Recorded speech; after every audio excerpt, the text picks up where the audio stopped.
I'm called Engineer Osbert at Atwijukye. I work with Green Empowerment, and I'm the Africa Regional Director.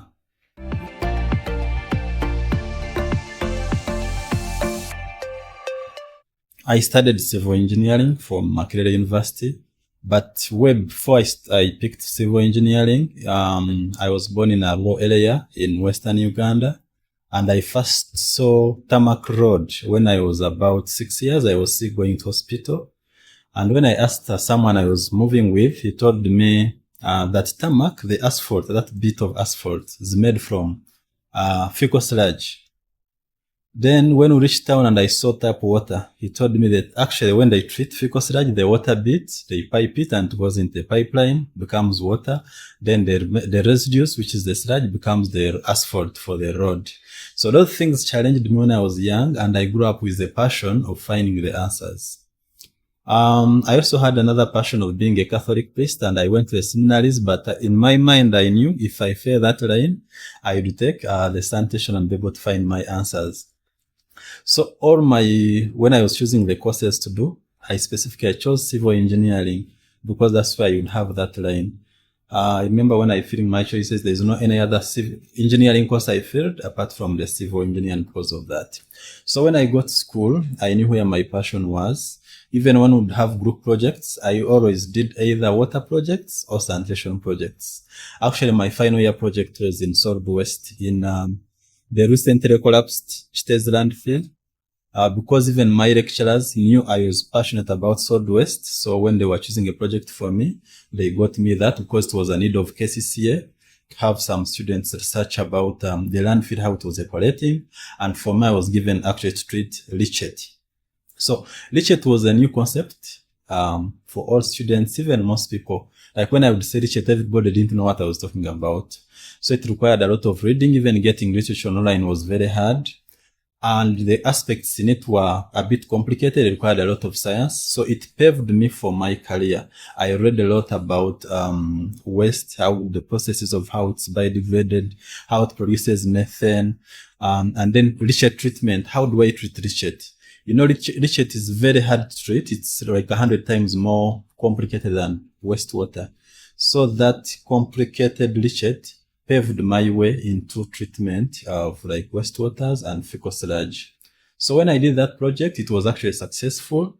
It was about treating leachate and reducing the color to almost the acceptable standards, which was about 100 TCUs, and also reducing the biodegradables in it, the pollutants, the BOD, the COD.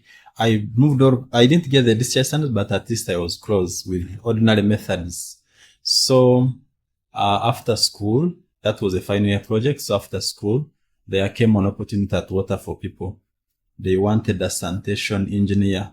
And I remember my colleague saw the advert for me and sent it to me. He's like, Osbert, I know these are your things. It was about fecal sludge. Even fecal sludge, I had studied it a bit in school, but not so much. It was just like one course unit. But when I saw fecal sludge, and it was about research developing an innovative treatment plant for fecal sludge. It was being funded under Water Research Commission in South Africa, but through the Gates and Family Foundation. So I applied. I think I was interviewed for about a month. It was someone from Engineers Without Borders leading the interviews. They even wanted someone with masters, but the guy considered my passion. When he saw my passion, he was not confident I would do the job. I think that's why he took like a month to interview me. He would interview me theoretically. He takes you to the field to see how I will be able to get a land for the pilot, because it's not easy to convince someone in Kampala to give you land to pilot your fecal sludge, given the perceptions around it. When he was convinced, he decided to give me a job as a sanitation engineer. And I was given sludge to make sure that I grow products which will go to the market. That was my role. So I got this name, DFAST, Decentralized Fecal Sludge Treatment System. That was my acronym for the treatment system. I called it DFAST because I wanted the system to also be fast in treating sludge, small and fast. So I got a site in some place called Nyanama, and I did my pilot there. And I said, back in my heart was my passion. I want people to come from outside Uganda to even come and see this pilot. And that's how it happened. I used to take my records. Over 900 people came to see that site. So I wrote about it a lot. I used to publish it in conferences like FICO Strategy Management conferences in Chennai. We had a paper about it. We had a WEDEC paper in Accra. I know Kumasi. I think it was around 2018. So I've written about it even in Kumasi. I mean in Kenya. Nakuru. Was it Nakuru or Naivasha? I also had a paper. So we managed to produce briquettes from that FICO sludge. Apart from the treatment plant which worked alone, that was the first success. Then also the used products we produced FICO sludge. That's when I piloted how to do vermicomposting in Uganda. It wasn't famous.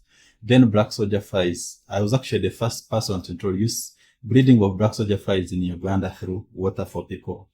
And I was working with my colleague, Steve Sagden, to get them breeding here. I think we failed 3 times to get them breeding because we are not insect breeders. We didn't know much. We are just scientists who are just using basic science to have these insects working and wanted to use them to be able to degrade fecal sludge to animal feeds and so on. So when we failed, I requested my office then to give me a trip to Kenya. I visited Sanaje, learned from what they were doing, but they were unable to give me samples to come with. I think it was not allowed. So I came back with knowledge and I had to figure out how I would get the black soldier fly working. Yeah, we can find them in our toilets here, which I also tried to do, but ours were not so good at producing very fast and multiplying. So I needed the breed from outside. I not say much about how I got it here. I don't know whether it was illegal, but I did an illegal thing that has become valuable to the country. Because when I got them here, I didn't want to lose them again. So I worked with Makerere University to establish a column. They had a project which was starting, was called InSeed.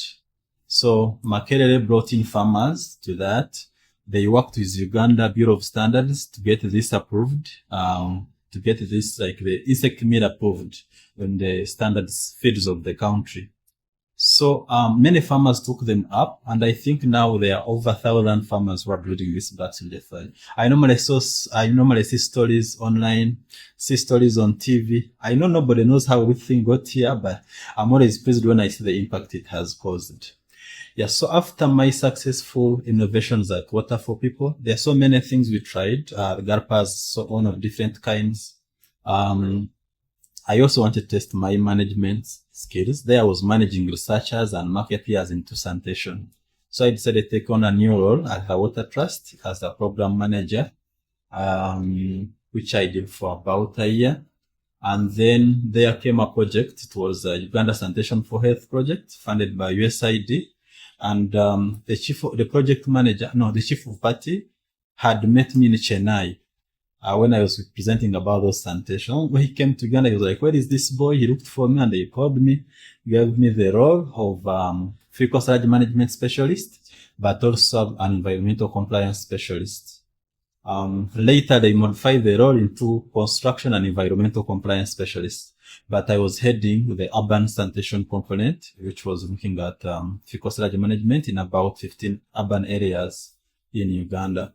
So I was there for about 3 years. And then another opportunity came with UNICEF as a national WASH consultant, where you went and also served. And then later, my colleague who was working at Green Empowerment shared this opportunity. Green Empowerment wanted to expand in Africa and they were looking for the regional director. And I sent in my CV and my application, and lucky enough, I got this job. It's not a big organization like maybe some had worked for, but I believed in their vision because we're looking at renewable energy. With climate change, renewable energy now is eminent. And then rural water, innovative models for rural water. So they were kind of interesting to me, and I decided to take on the role. Now about 2 years in the role, and I'm still enjoying trying to see how we can expand this program, not only in Uganda, but on African continent.